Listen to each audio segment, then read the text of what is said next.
मैंने इस press conference इसलिए मैं कर रहा हूँ कि एक अति शुद्ध एक संपूर्ण निष्कपट एक उम्मीदवार चीफ मिनिस्टर के लिए खड़े हैं। और जब वो हेल्थ मिनिस्टर थे, उन्होंने पोलियो में ये चमत्कार दिल्ली में दिखाई कि सारा देश में उसका नेशनल प्लान के रूप में आज उसका अमल करने की प्रयास हो रही है और WHO में भी इसका जिक्र है। तो ऐसे व्यक्ति जिसका रिकॉर्ड के बारे कोई संदेह नहीं कर सकता है, वो आज यहाँ भारतीय जनता पार्टी की तरफ से एक सर्वमान्य उम्मीदवार के रूप में खड़ा है। उनका नाम डॉक्टर हर्षवर्धन।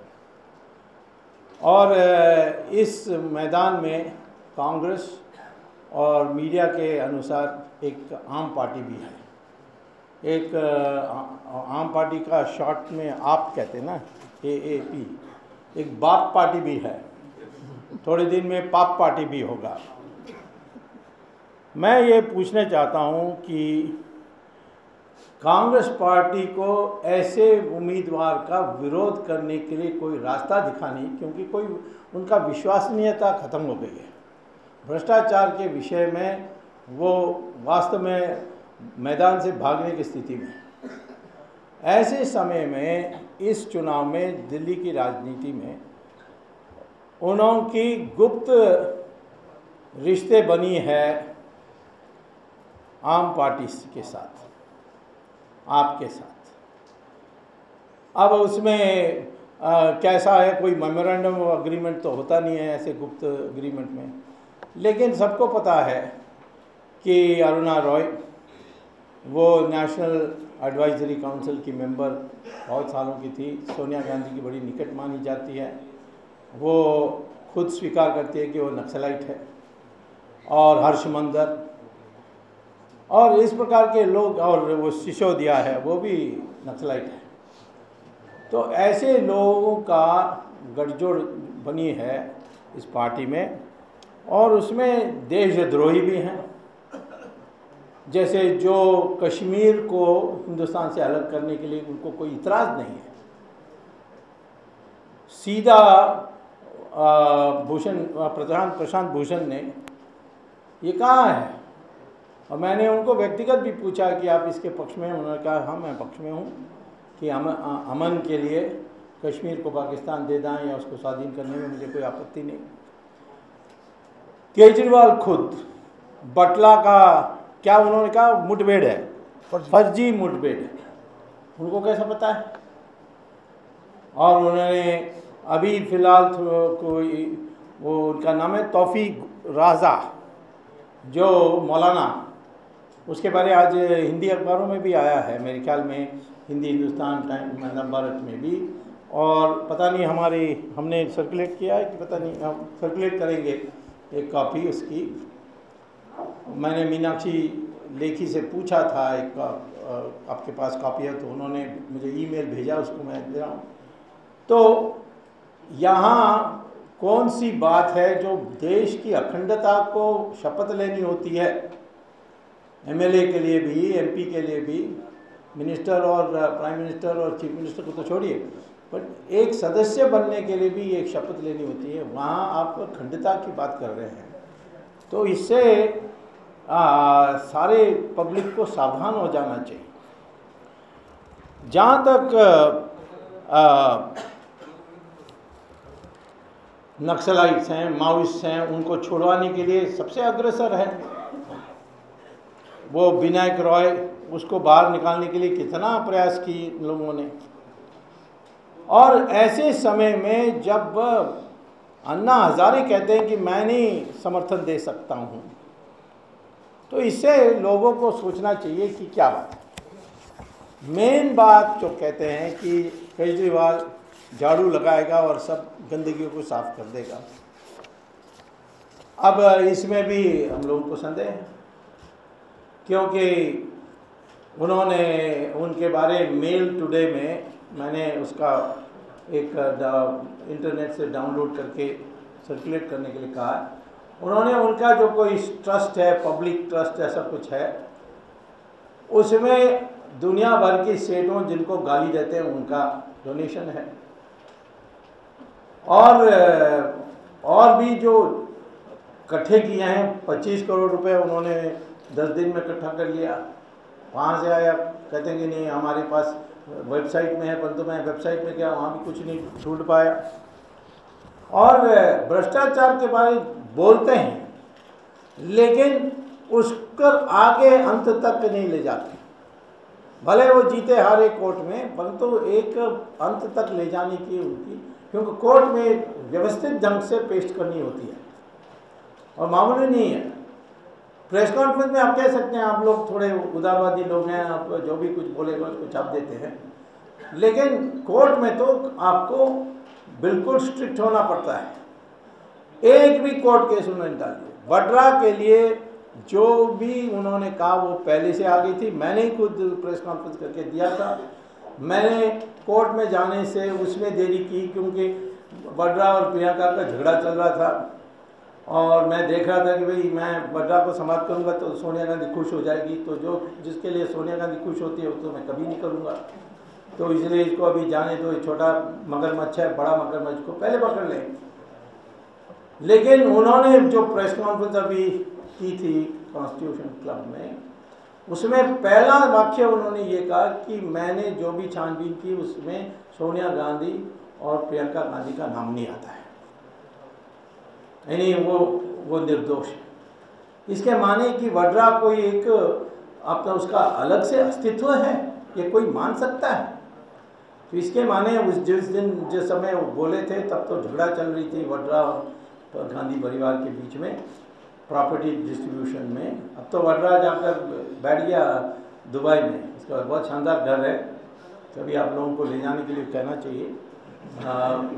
और वहाँ मैंने सुना है कि उसने अप्लाई भी किया है कि परमानेंट रेजिडेंट स्टेटस के लिए, तो पता नहीं क्या हो रहा है वहाँ उसके।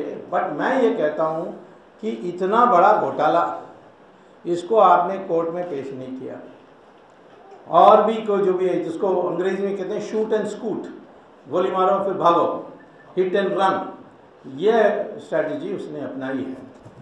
और ये मैं समझता हूँ कि ना भ्रष्टाचार पर इनकी नीयत साफ है, ना देश की अखंडता पर उनकी नीयत साफ है, ना उनकी निजी जो व्यवहार है उसमें उनकी नीयत साफ है कि जो जिस तरीके से वो जाकर वड्रा का मामले में हस्तक्षेप करते हैं, और अभी जाकर वो जो मौलाना एक्सट्रीमिस्ट है जिसने एक महिला जो अपनी की रक्षा नहीं कर सकती है, उसका तस्लीमा नसरीन, उसका गला काटोगे तो मैं 5 लाख रुपया दूंगा, और बुश का हत्या करोगे तो 1 करोड़ रुपया। तो इस तरीके की भाषा जिसने बोला उसको इन्होंने ये ऐसा किया है। मैं सोचता हूँ कि कांग्रेस का आप जानते हो वो उपयोग करते हैं, लालू का क्या हाल कर दिया उन्होंने, वैसे ही इनका जो आम पार्टी है इसका पोलिंग बूथ में हम लोगों ने विश्लेषण किया, इसका कोई एक्सपीरियंस्ड आदमी पोलिंग बूथ में नहीं है। और इलेक्शन का एक नियम है कि पोलिंग बूथ में आपकी टीम नहीं है तो आप कभी जीत नहीं सकते। तो इसीलिए ये इनका एक भी सीट आएगी मुझे संदेह है, लेकिन दुर्दशा तो उनकी होने वाली क्योंकि कांग्रेस लास्ट मिनट में इनकी छुट्टी करेगी। अभी उनके ज़रिए ये सारी एंटी नेशनल एलिमेंट को इस कॉन्स्टिट्यूंसी में लाने के लिए प्रयास हो रही है।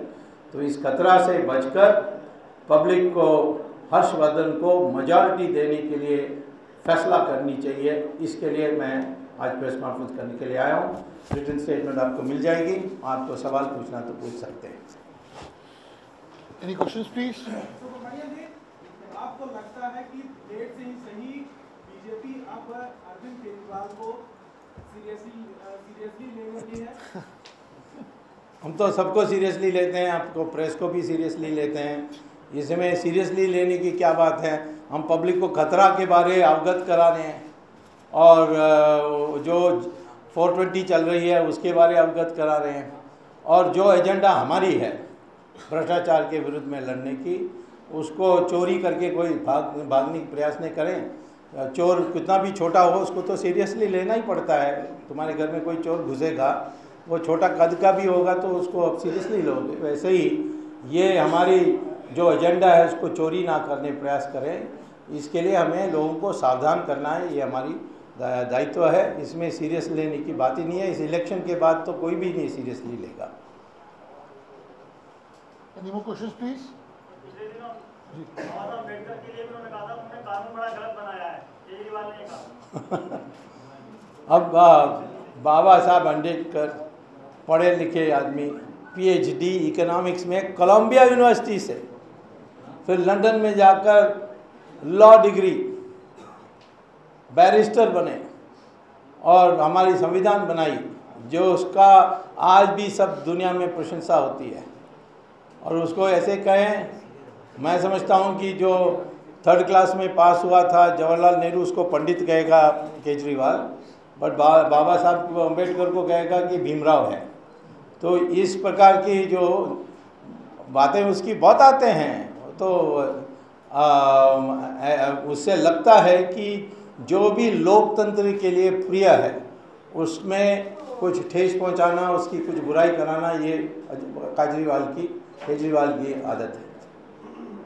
या सर, क्या आप ये कहना चाहते हैं कि अरविंद केजरीवाल कांग्रेस का एजेंट के तौर पे काम कर रहे हैं? एजेंट की ज़रूरत नहीं है, उनकी सांठ-गांठ में काम कर रहे हैं।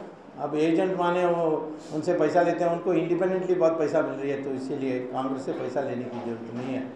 लेकिन ज़रूर कांग्रेस की जो उद्देश्य हैं उसको पूरा करने के लिए वो इस जहाँ इसके कोई ज़मीन नहीं है वहाँ आए हैं, और ऊपर जो लोग आए हैं उनको रखकर मीडिया में उनकी प्रशंसा होती है, वो तो मैं जानता हूँ, लेकिन ज़मीन में उनका कुछ नहीं है। ज़मीन के लिए एक ही मापदंड है, पोलिंग बूथ में कमेटी है कि नहीं, और इनका एक भी कमेटी नहीं है। Parikshit, So the objectives of the Congress Party. For the objectives of the Congress Party, but sir, then are you going to go ahead and complain to the Election Commission, because that's a recourse that is available? Why should I complain to the Election Commission? These are things which have to be fought in the battleground of elections, where you expose the other person. The Election Commission is there as an umpire. They can always take suo motu notice. They don't need my telling them. And whether they work for Congress or don't work for Congress, it is not a concern to them. They only look at to see whether you have violated the model contract. And there is nothing in the model contract that you can't work for the Congress Party. In the coming days, is the BJP going to come out with more proof about this? Proof about what? He's working with Congress. Why should I come proof with, when there is a parallel and a congruent approach to the same problem, then I naturally will say that there is no need for a proof. I mean, there is no memorandum of understanding in politics, that two people sit down and write a contract that I will help you here and you will help me here. This is just two have the same objectives. Look at the kind of elements he is bringing to politics. He went and asked for help from that Maulana Raza. How can he do that? He openly says that Batla is a farji fake encounter. So these are things which are enough to say that these are all promoting Congress's,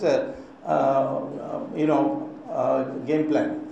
या आप ये कह रहे हैं कि साहब कोई proof इस पे नहीं है, लेकिन किसी के खिलाफ नहीं, प्रूफ हो ही नहीं सकता। लेकिन इतना संगीन आरोप किस आधार से? संगीन आरोप इसमें क्या है कि ये कांग्रेस की उद्देश्य के इसके साथ मिलन है, और इसके जो गुरु हैं अरुणा रॉय और हर्षमंदर, ये सोनिया के साथ काम करते हैं। सोनिया के खिलाफ एक बात नहीं बोलते, जैसे वो कोई हरीश चंद्रा है। तो इस प्रकार से तो निष्कर्ष निकालने की बात है। हम लोग मनुष्य हैं, निष्कर्ष निकाल सकते हैं। निष्कर्ष मेरा ये है, और यदि वो नहीं है तो प्रूव करते हैं सोनिया के बारे कुछ उनके भ्रष्टाचार बाहर निकालें। वो तो ये भी कहते हैं कि साहब कांग्रेस और बीजेपी दोनों में जो है सांठगांठ रहती है कई। तो आप उनसे तो प्रूफ नहीं मांगते हो, मुझसे प्रूफ मांगते हो। प्लीज। डॉक्टर स्वामी, आप मानते हैं कि दिल्ली में जो चुनाव होगा वो तीन पार्टी के बीच होगा या फिर सिर्फ आपके और कांग्रेस के? मैंने स्टेटमेंट में भी कहा है कि चुनाव के 4-5 दिन पहले कांग्रेस इनको त्याग कर देगी और इनके क्योंकि पोलिंग बूथ में कोई कमेटी नहीं है और वही अनुभवी कमेटी है, कोई भी किराए लेकर के आप कमेटी बिठा सकते हो, बट अनुभवी लोग होनी चाहिए कमेटी को। वो तो जो पार्टी बहुत सालों के लिए रही है उन्हीं के पास होता है, इनके पास ना होने के कारण इनको तो इनका कोई चैलेंज ही नहीं है। मैं ये चाहता हूँ कि लोग जो अखबार पढ़ के टीवी देखकर कुछ सोचते होंगे कि भाई ये एक तीसरा फ्रंट है, उनको बता रहा हूँ ये वास्तविकता, मेरा कर्तव्य है लोगों को वास्तविकता बताने की ताकि वो धोखा में ना रहे, इसीलिए मैं बता रहा हूँ। जी सुब्रमण्यम साहब, अभी आपने कहा वाड्रा हिट करके रन कर दिया। नहीं, केजरीवाल ने हर आरोप के लिए बोलता है फिर चले जाता है, कुछ उसको फॉलो अप नहीं करता है। इसको अंग्रेजी में शूट एंड स्कूट कहते हैं। ये मैंने कहा, वो वाड्रा तो भागते रहता है, उसमें कोई नहीं बात। नहीं, कहीं वाड्रा को ये भी तो डर लेता है कि फिरोज गांधी या संजय गांधी या राजीव गांधी जैसे उसकी भी चुनाव में बलि चढ़ जाए। इसको इस तरीके से देखें, इस पे क्या देखिए, ऐसे डर के लिए थोड़ा अक्ल होना चाहिए, उसके पास तो कोई अक्ल नहीं है। या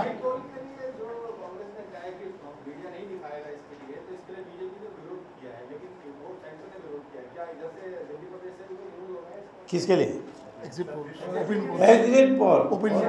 अब बात यह है कि एग्जिट पोल में मुझे तो एक ही बात पता होना चाहिए, वो है कि तुम्हारा सैम्पल डिज़ाइन कैसा है, क्योंकि मैं प्रोफेसर स्टैटिस्टिक्स भी रहा हूँ तो मैं सैम्पलिंग जानता हूँ, तो सैम्पलिंग डिज़ाइन देखकर मुझे पता लग सकता है। लेकिन आज आप कहोगे कि ये इन्फ्लुएंस करता है, तो कल आप 2G स्पेक्ट्रम पर कोई डॉक्यूमेंट दिखा देंगे तो वो भी इन्फ्लुएंस करेगा, तो कहाँ रोकोगे?